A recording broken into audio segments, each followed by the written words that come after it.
Let me guess, you just lost a gig. Not because you're bad, not because you're overpriced, but because some DJ is charging $299 for a wedding. And now you're thinking, am I crazy? Should I lower my prices? Is the industry broken? Is this guy DJing from a laptop duct taped to a folding table? Take a breath, because in the next few minutes, I'm going to show you why that DJ is not your problem, and why he's actually doing you a favor, and why focusing on him is costing you way more money than he ever could. Roll the intro.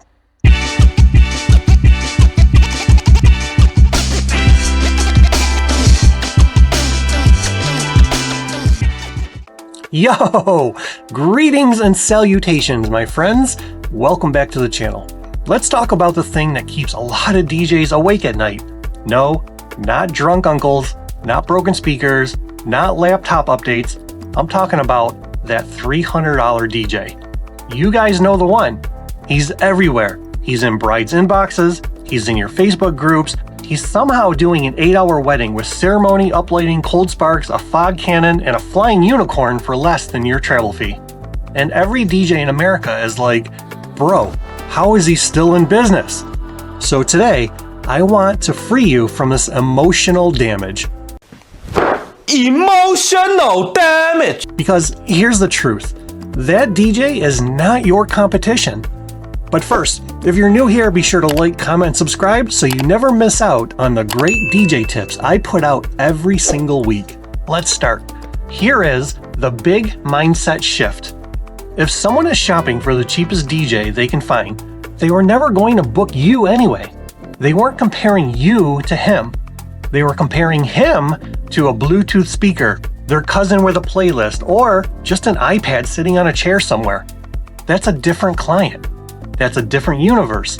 That's like Lamborghini being mad that Kia exists. Huh?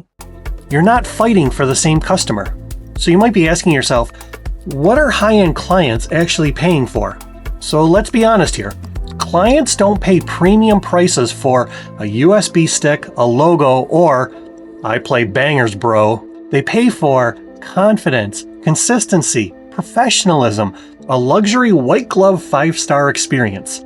They pay for a DJ who answers emails, shows up early, dresses well, reads the room, coordinates with other vendors, and knows how to handle chaos. And most importantly, they don't panic when grandma requests AC/DC.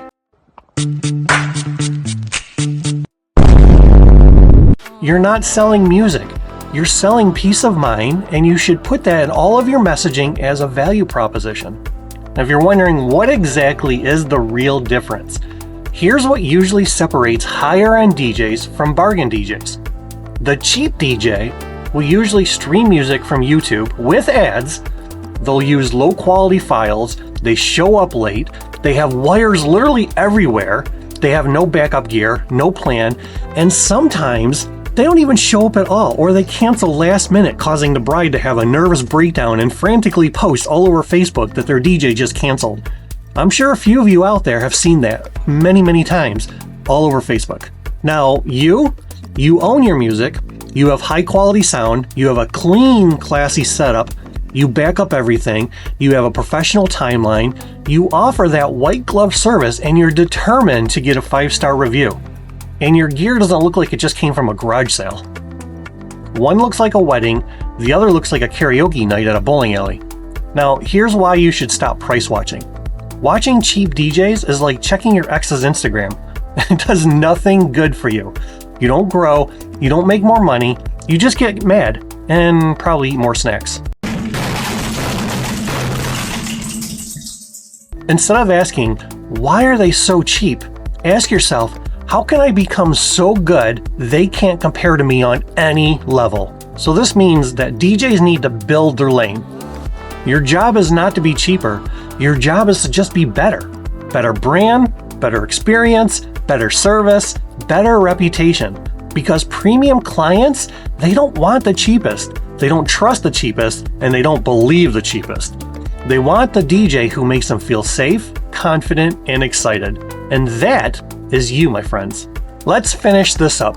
So the next time you see a DJ charging $250 for a full wedding, smile.